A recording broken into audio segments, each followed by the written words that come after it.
దేహమునకు కావలసినవి కూడా తప్పకుండా నీకు ముందే సిద్ధపరచబడ్డాయి. ఈరోజు అవమానాల్లో నేను ఉన్నానని కృంగిపోవద్దు. ఇతరుల మీద డిపెండ్ అవ్వాల్సి వచ్చింది నేను అయ్యో అనుకోవద్దు. అనేక మంది నీ మీద డిపెండ్ అయ్యేటట్టు చేసే రోజు ఒక రోజు ఉంది దేవుడు. ఎస్ ఖచ్చితంగా చేస్తాడు.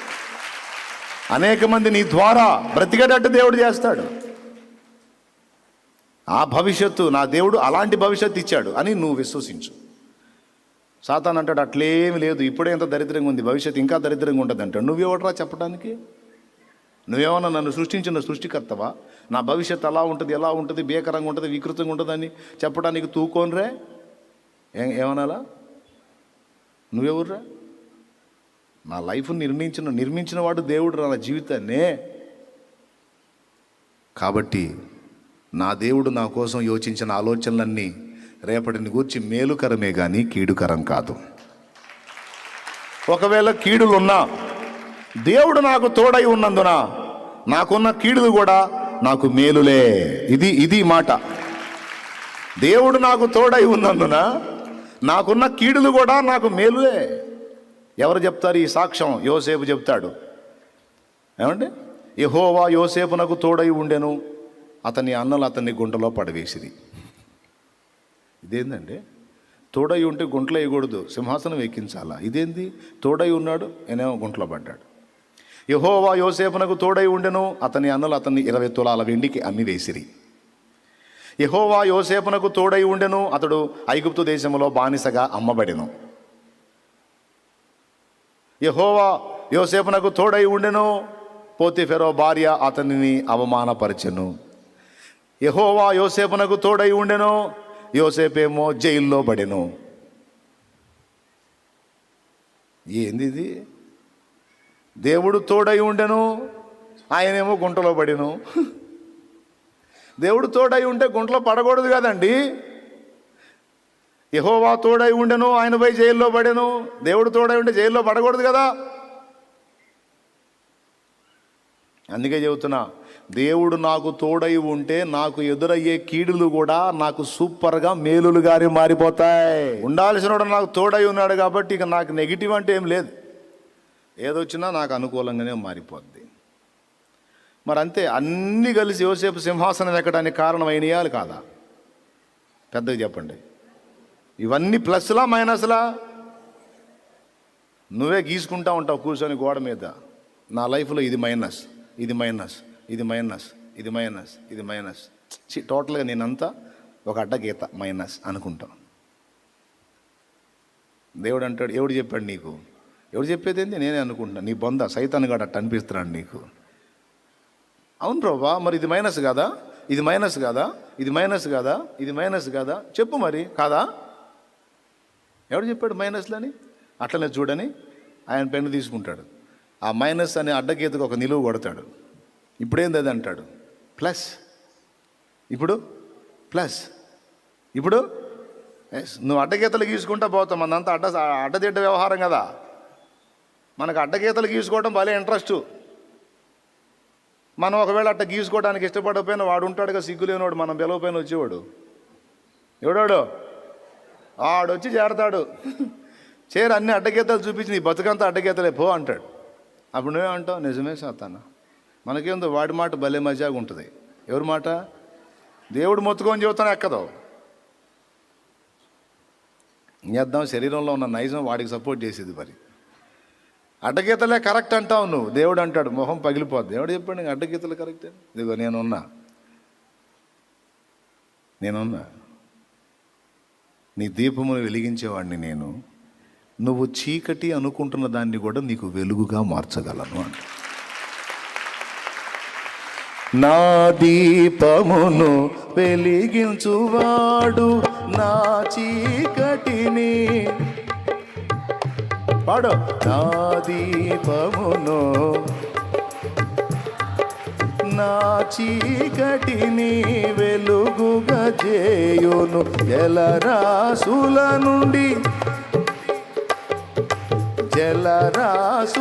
నుండి బలమైన చేతితో వెలుపల చేర్చిన బలమైన దేవా, వెలుపల చేర్చిన బలమైన దేవా, యెహోవా నా బలమా, యథార్థమైనది నీ మార్గం, పరిపూర్ణమైనది నీ మార్గం, యెహోవా. దేవునికి మహిమ.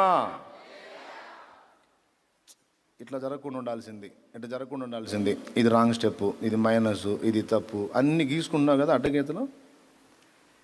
సాతానికి వెళ్ళి చూస్తేనేమో మరి అంతే అని ఇంకా కాసిన గీతలు పెంచుతాడు. దేవునికి వెళ్ళి చూడు, ఎవడు చెప్పాడు నాన్న అవన్నీ తేడా అని, నేను లేనా, అవి నీకు ప్లస్లుగా మారుస్తాను, నిలువు గీతలు గీసి పడేస్తాడు, అయిపోద్ది. ఒట్టి గీతలే అనుకున్నా ఏంది, జీవితంలో కూడా అలా చేస్తాడు ఆయన. బత్షెబా నా లైఫ్లో ఒక మైనస్ అయిపోయింది అనుకున్నాడు దావీదు. ఫీల్ కావాకు, సొలొమోను ఉన్నాళ్లే అన్నాడు. బత్షెబా అనే మైనస్కి ఒక నిలువు గీత గీశాడు, సొలొమోను అనే ప్లస్ వచ్చేసాడు. మోయాబు వెళ్ళటమే మైనస్ అన్నది నయోమి. నో, ఆ మైనస్కి ఒక నిలువు గీత కొట్టి దాన్ని ప్లస్ చేసి రూతు అనే ప్లస్ వచ్చింది చూడన్నాడు.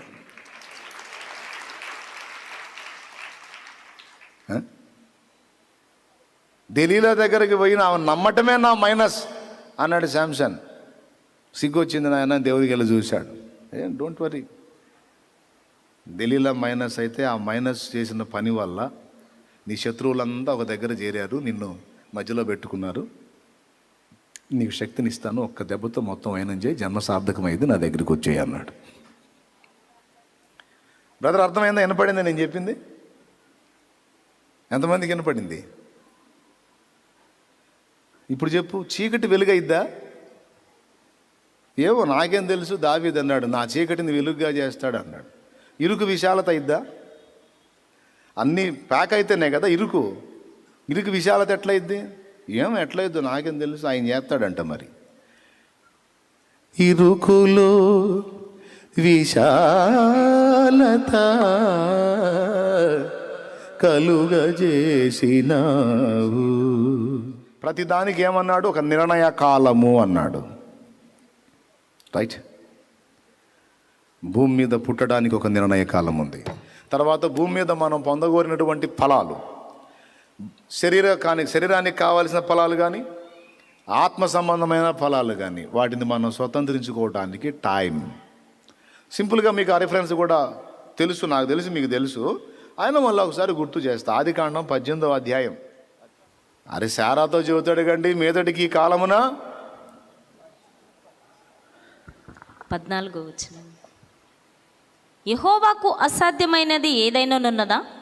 మీదటికి ఈ కాలమున నిర్ణయ కాలమందు నీ యొద్దకు తిరిగి వచ్చేదను, అప్పుడు శారాకు కుమారుడు కలుగుననెను. ఈ మధ్యలో ఒక ప్రయత్నం చేసి ఇస్మాయిల్ని అన్నారు, ఆయన అది నీది కాదన్నాడు. దేవుడు నిర్ణయించింది నీ చేతికి వచ్చినప్పుడు అది మాత్రమే నీదైద్ది. మధ్యలో పిచ్చి ప్రయోగాలు చేసి సొంత ప్రయత్నాలు చేస్తే అన్నీ ఎడార్లు పాలవుతాయి. మరి ఇస్మాయిల్ నన్ను మధ్యలో జాయిన్ అయిన హాగర్ నిద్రను తీసుకెళ్ళి ఏడాదోలాల్సి వచ్చింది. దేవుడు నిర్ణయించింది ముందుకు వచ్చిందాకా ఓపికతో కాచుకుంటే ఎప్పటికీ నీదైంది నీకు దొరికిద్ది.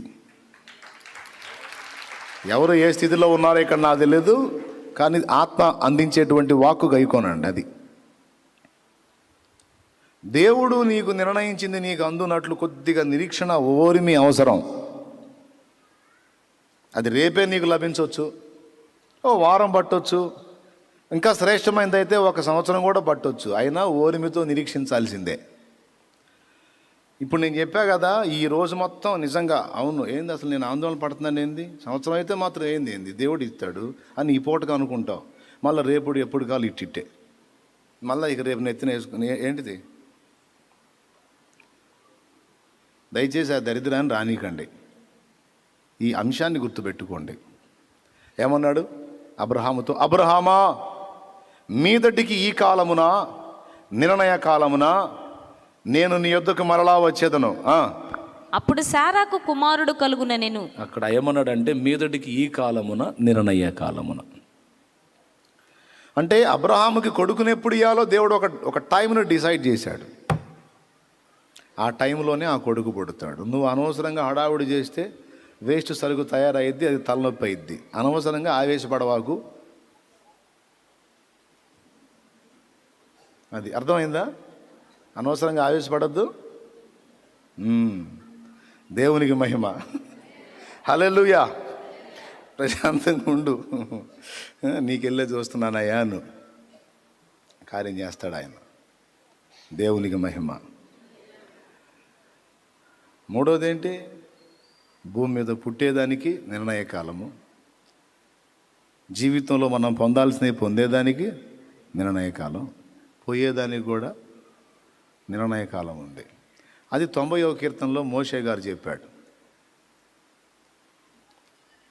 నరులారా తిరిగి రండని దేవుడు పిలుస్తున్నాడట, మనిషిని మంటికి మారుస్తున్నాడట. 90వ కీర్తన 3వ వచనం. నీవు మనుషులను మంటికి మార్చుచున్నావు, నరులారా తిరిగి రండి నీవు సెలవిచ్చుచున్నావు. నీ దృష్టికి 1000 సంవత్సరములు గతించిన నిన్నటి వలె నున్నవి, రాత్రి అందలి ఒక జాము వలె నున్నవి. 1000 సంవత్సరాలు అంట. చదువురా. వరద చేతనైనట్టు నీవు వారిని పారగొట్టు వేయగా వారు నిద్రింతురు, ప్రొద్దున వారు పచ్చగడ్డి వలె చిగురింతురు. ప్రొద్దున అది మొలచి చిగురించును, సాయంకాలమున అది కోయబడి వాడబారును. నీ కోపం వల్ల మేము క్షీణించుచున్నాము, నీ ఉగ్రతను బట్టి దిగులు పడుచున్నాము.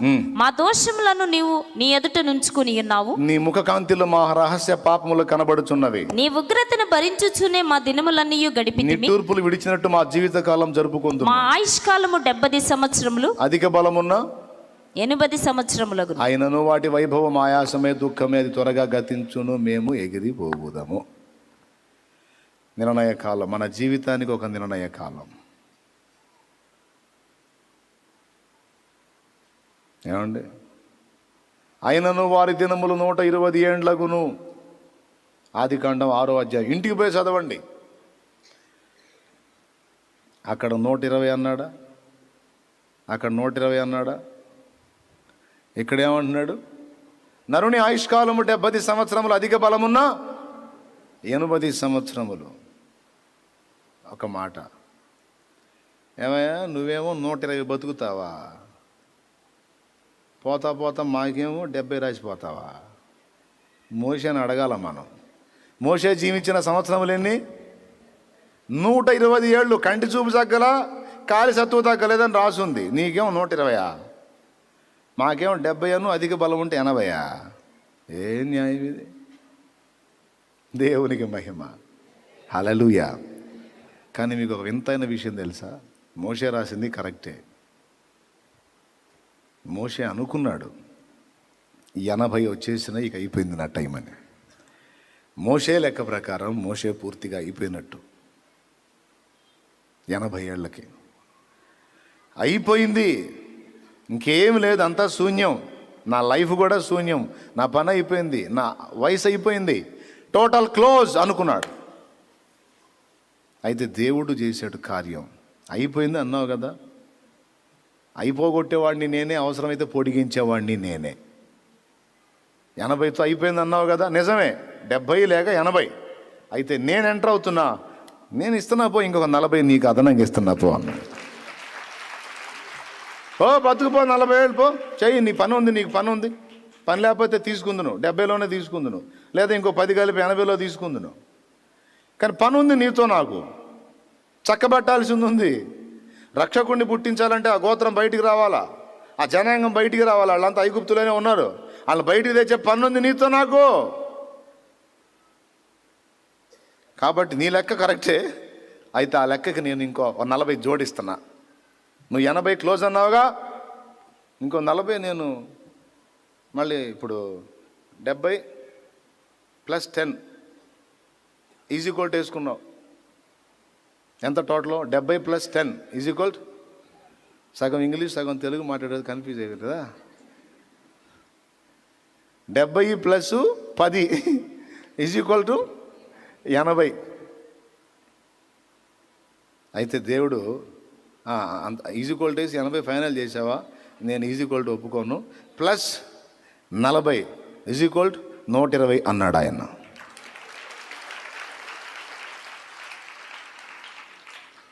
అంతే కదా, ఆయన వేసుకుంది ఏంది? నరుని ఆయుష్కాలం 70,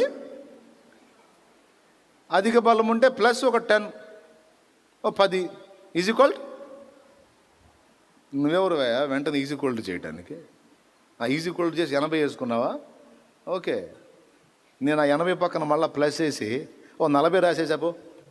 ఏంది ప్రభా 40లు 50లు ఏంది?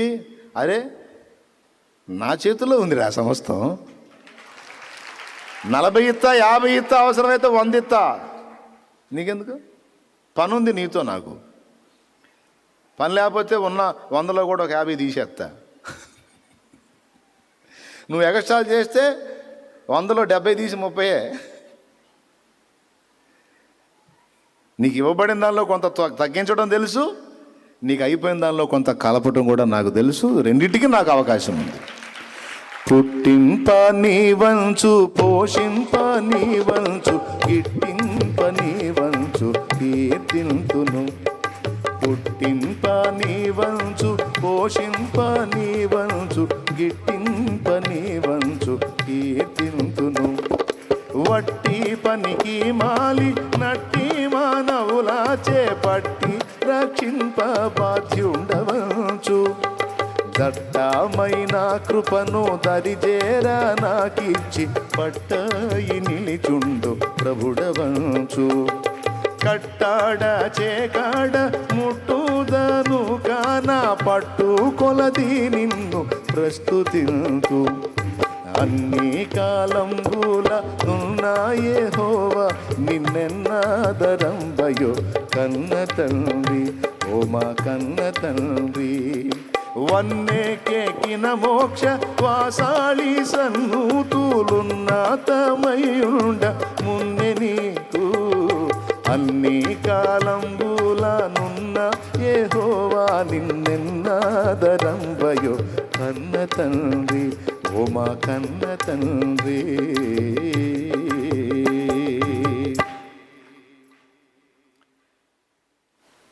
నువ్వు వెళ్ళేదాని గురించి కూడా ఏం చింతపడాల్సిన అవసరంలా. పోయాక ఏం జరిగిద్దో చింతపడాల్సిన అవసరంలా.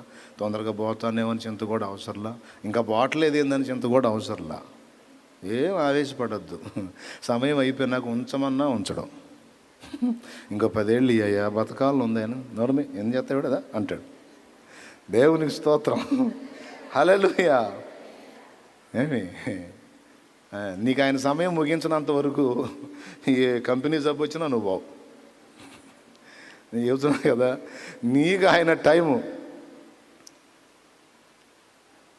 ముగించినంత వరకు ఏ కంపెనీ జబ్బు వచ్చినా వచ్చింది అట్టు ఉంటుంది, కానీ నీకేం కాదు. ప్రభా నాకేం కానప్పుడు చాలా కాలం బతకడానికి అవకాశం ఇచ్చినప్పుడు ఈ జబ్బు కూడా తీసేయచ్చు కంటే, అది తీసాను, అది తీసేస్తే నువ్వు మాటను, నా కృప నీకు చాలు, అది ఉండాలి అంతే అంటాడు ఆయన. లేదా ఆయన చిత్తమై నువ్వు అనుకున్న షేపులోకి వచ్చినట్లయితే అవసరం లేదనుకుంటే తీసేస్తాడు కూడా, తీసేస్తాడు. చాలామంది జీవితాల్లో కార్యాలు చేశాడు. మరి పెద్ద పెద్ద రిపోర్ట్లు మారిపోయినాయి, కంపెనీ జబ్బులు నార్మల్ రిపోర్ట్స్ వచ్చినాయి. మరి స్తోత్రం. సమస్తము ఆయనకు సాధ్యం. అయితే అన్నీ నిర్ణయకాల వశం.